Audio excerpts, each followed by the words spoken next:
किस्मत के सहारे चलना अपने पैरों पर कुल्हाड़ी मारने जैसा है। ऐसे लोगों को बर्बाद होने में वक्त नहीं लगता। चंद्रमा एक होकर भी उस अंधकार को दूर कर देता है जो तारे असंख्य होकर भी दूर नहीं कर पाते। शिक्षा सबसे अच्छी मित्र है। शिक्षित व्यक्ति का हर जगह सम्मान होता है। शिक्षा सुंदरता और यौवन को हरा देती है। मोह के समान शत्रु और क्रोध के समान अग्नि नहीं है। एक व्यक्ति या एक शासक को हमेशा उसके परिणामों पर पूरी तरह से विचार करने के बाद एक कार्य करना चाहिए, अन्यथा भाग भी उसके धन की रक्षा नहीं कर सकता। समृद्धि उसी के लिए लंबे समय तक रहती है जो उचित विचार के बाद कार्य करता है। भगवान लकड़ी या पत्थर या मिट्टी की मूर्तियों में नहीं रहते। उनका वास हमारी भावनाओं में, हमारे विचारों में है। जो मनुष्य सभी प्राणियों के लिए दया और करुणा रखता है वह निश्चित रूप से धार्मिक है। उसे अपनी धार्मिकता साबित करने के लिए किसी धार्मिक प्रतीक या चिन्ह की आवश्यकता नहीं है। दुश्मन कमजोर बिंदुओं पर हमला करते हैं। सीमा पार संबंधों में कोई स्थायी मित्र या स्थायी शत्रु या यहां तक कि स्थायी सीमाएं नहीं होती हैं।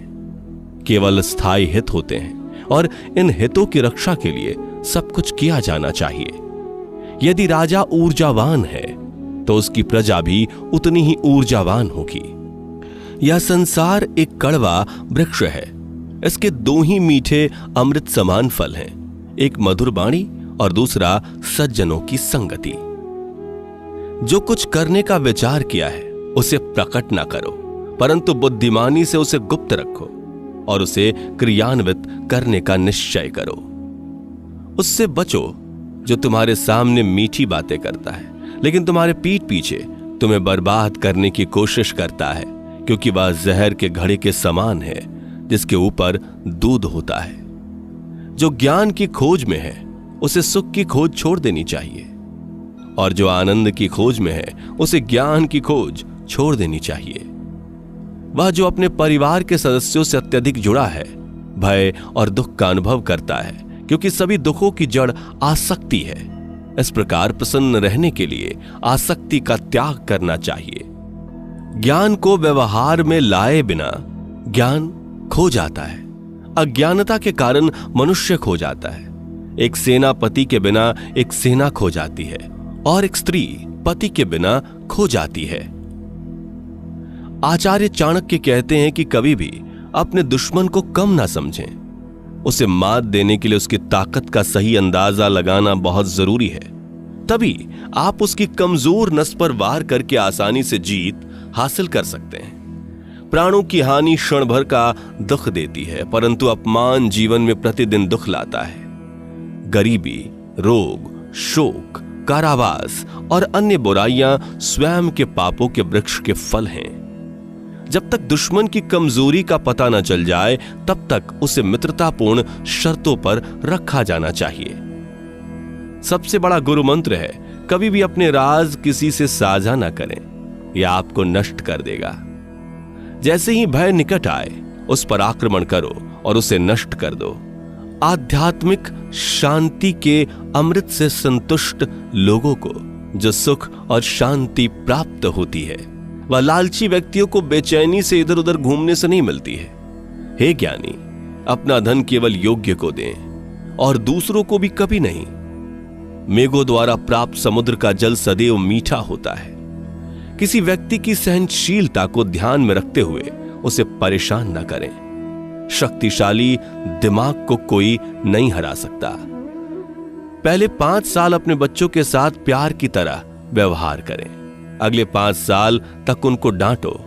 जब तक वे 16 वर्ष के नहीं हो जाते तब तक उनके साथ एक मित्र की तरह व्यवहार करें। आपके बड़े हो चुके बच्चे आपके सबसे अच्छे दोस्त हैं। बुरे साथी पर भरोसा मत करो और ना ही साधारण मित्र पर भी भरोसा करो, क्योंकि अगर वह तुमसे नाराज हो गया तो वह तुम्हारे सारे राज खोल देगा।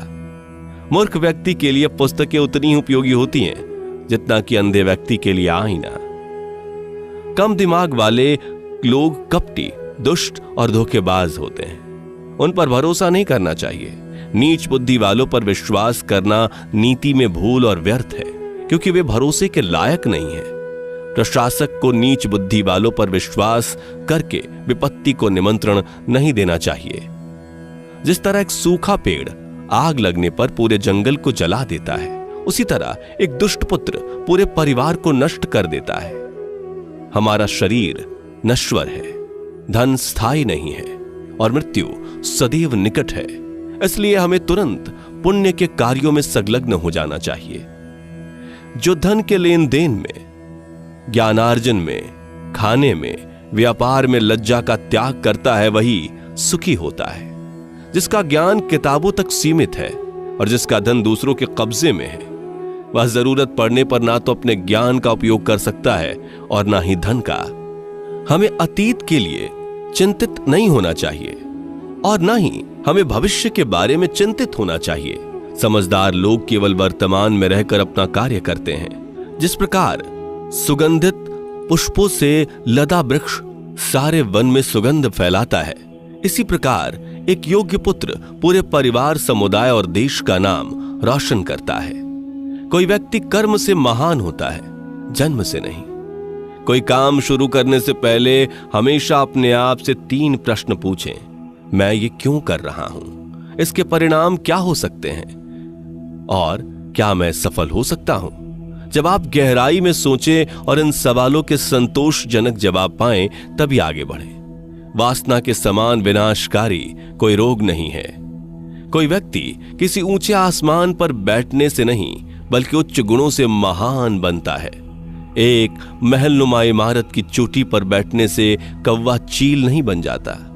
सद्गुणी और फलों से लदे वृक्ष झुकते हैं, परंतु मूर्ख और सूखी लकड़ियां टूट जाती हैं, क्योंकि वह झुकते नहीं। वह जो हमारे मन में रहता है वह निकट है, भले ही वह वास्तव में दूर हो, लेकिन जो हमारे दिल में नहीं वह दूर है, भले ही वास्तव में वह पास हो। एक अशिक्षित व्यक्ति, चाहे वो कितना भी अच्छा क्यों ना हो, वह किसी भी परिवार का क्यों ना हो, वह उस फूल की तरह बेकार है जिसमें रंग तो है पर सुगंध नहीं। फूलों की सुगंध हवा की दिशा में ही फैलती है, लेकिन इंसान की अच्छाई हर दिशा में फैलती है।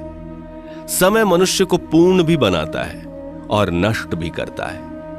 एक बार जब आप किसी चीज पर काम करना शुरू कर दें, तो असफलता से ना डरें और उसे ना छोड़ें। जो लोग ईमानदारी से काम करते हैं, वे सबसे ज्यादा खुश रहते हैं। शेर से जो एक उत्कृष्ट बात सीखी जा सकती है, वह यह है कि मनुष्य जो कुछ भी करने का इरादा रखता है, उसे पूरे दिल और जोरदार प्रयास के साथ करना चाहिए।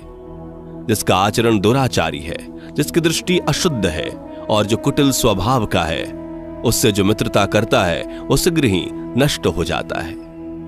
जो अपना धन खो देता है, उसे उसके मित्र, उसकी पत्नी, उसके नौकर, उसके संबंधी त्याग देते हैं। जब वह अपना धन फिर से पा लेता है, तो जिनने उसे त्यागा उसके पास फिर आ जाते हैं। इसलिए धन निश्चित रूप से सबसे अच्छा संबंध है। जब कोई जीवन के दुखों से ग्रसित हो जाता है, तो 3 चीजें उसे राहत देती हैं: संतान, पत्नी, भगवान के भक्तों की संगति। सांप भले ही जहरीला ना हो, उसे विषैला होने का ढोंग करना चाहिए। एक व्यक्ति को बहुत ईमानदार नहीं होना चाहिए। सीधे पेड़ पहले काटे जाते हैं और ईमानदार लोग पहले शिकंजे में आते हैं। दुष्ट संगति का त्याग करो और संतों की संगति करो। दिन रात पुण्य अर्जित करो और सदा उस पर ध्यान करो जो शाश्वत है। उसे भूल जाओ जो अस्थाई है। धन, एक मित्र, एक पत्नी और एक राज्य वापस प्राप्त किया जा सकता है, लेकिन यह शरीर खो जाने पर फिर कभी प्राप्त नहीं हो सकता। मूर्ख लोगों से कभी वाद विवाद नहीं करना चाहिए, क्योंकि ऐसा करने से हम अपना ही समय नष्ट करते हैं। नौकर को उसके कर्तव्य के निर्वहन में, रिश्तेदार को कठिनाई में और मित्र को विपत्ति में और पत्नी को दुर्भाग्य में परखें। एक स्थायी संबंध विशेष उद्देश्य या धन पर निर्भर होता है। एक कर्जदार पिता, एक व्यभिचारी मां, एक सुंदर पत्नी और एक अज्ञानी पुत्र अपने ही घर में दुश्मन होते हैं। जो जन्म से अंधे वे देख नहीं सकते, वैसे ही अंधे वे लोग जो वासना की पकड़ में हैं। अभिमानी लोगों को बुराई का बोध नहीं होता। जो धन कमाने पर तुले हैं वे अपने कामों में कोई पाप नहीं देखते। जिसका पुत्र उसका आज्ञाकारी है, जिसकी पत्नी का आचरण उसकी इच्छा के अनुसार है, और जो अपने धन से संतुष्ट है उसका स्वर्ग यही पृथ्वी पर है। जिसके पास धन है उसके सब मित्र हैं। बुद्धिमान व्यक्ति को सारस की भांति अपने इंद्रियों को वश में करना चाहिए और अपने स्थान, काल और योग्यता को जानकर अपने उद्देश्य को पूरा करना चाहिए। दुष्ट व्यक्ति व्यवहार करने पर हानि पहुंचाता है।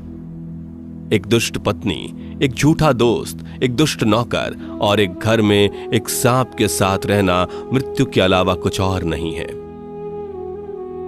मेहनत करने से दरिद्रता नहीं रहती, धर्म करने से पाप नहीं रहता, मौन रहने से कलह नहीं होता और जागते रहने से भय नहीं होता।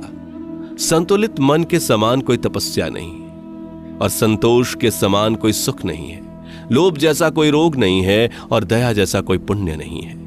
जंगल की आग पेड़ों को जलाकर राख कर देती है। शीतलता और सुगंध के गुणों से संपन्न महंगा चांद का भी पेड़ भी जलने से नहीं बचा सकता। उसी प्रकार दुष्ट अपने हितैषियों को भी हानि पहुंचाते हैं। जो अपने लक्ष्य का निर्धारण नहीं कर सकता वह जीत नहीं सकता। किसी व्यक्ति के भविष्य को उसकी वर्तमान परिस्थितियों के आधार पर मत आंकिए, क्योंकि समय में इतनी ताकत है कि वह काले कोयलों को चमकदार हीरे में बदल सकता है। वह जो भविष्य के लिए तैयार है, जो उत्पन्न होने वाली किसी भी स्थिति से चतुराई से निपटता है, दोनों खुश हैं। परंतु भाग्यवादी मनुष्य जो पूरी तरह से भाग्य पर निर्भर करता है नष्ट हो जाता है। नदी के किनारे के पेड़, दूसरे के घरों में एक महिला और बिना सहारे के राजा निसंदेह तेजी से विनाश के लिए जाते हैं। एक मृत जन्मा पुत्र दीर्घायु वाले मूर्ख पुत्र से श्रेष्ठ होता है। पहला क्षण भर के लिए दुख देता है, जबकि दूसरा प्रज्वलित अग्नि के समान अपने माता पिता को जीवन भर के लिए दुख में भस्म कर देता है। जिस व्यक्ति की दूसरे द्वारा प्रशंसा की जाती है वह योग्य माना जाता है। हालांकि वह वास्तव में सभी गुणों से रहित हो सकता है, परंतु जो मनुष्य अपनी ही स्तुति करता है वह भले ही सब गुणों का स्वामी इंद्र क्यों ना हो, लज्जित होता है। जो व्यक्ति भविष्य की परेशानियों से अवगत है और अपनी बुद्धि से उनका मुकाबला करता है वह हमेशा खुश रहता है। और जो व्यक्ति बिना काम के अच्छे दिनों के आने की प्रतीक्षा करता है वह अपने जीवन को नष्ट कर देगा।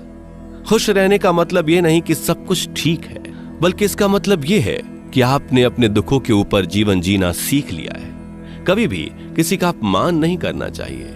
हमें अपने दान, तपस्या, शौर्य, शास्त्र ज्ञान, शील और सदाचार पर अभिमान नहीं करना चाहिए, क्योंकि संसार दुर्लभतम रत्नों से भरा है। अहंकार को सम्मान से जीता जा सकता है। पागल को पागलों की तरह व्यवहार करने की अनुमति देकर जीता जा सकता है और एक बुद्धिमान व्यक्ति को सच्चाई से जीता जा सकता है। मित्र भले ही वह शत्रु का पुत्र क्यों ना हो, उसकी रक्षा करनी चाहिए। जहां ये 5 व्यक्ति ना हो वहां एक दिन भी ना रुके।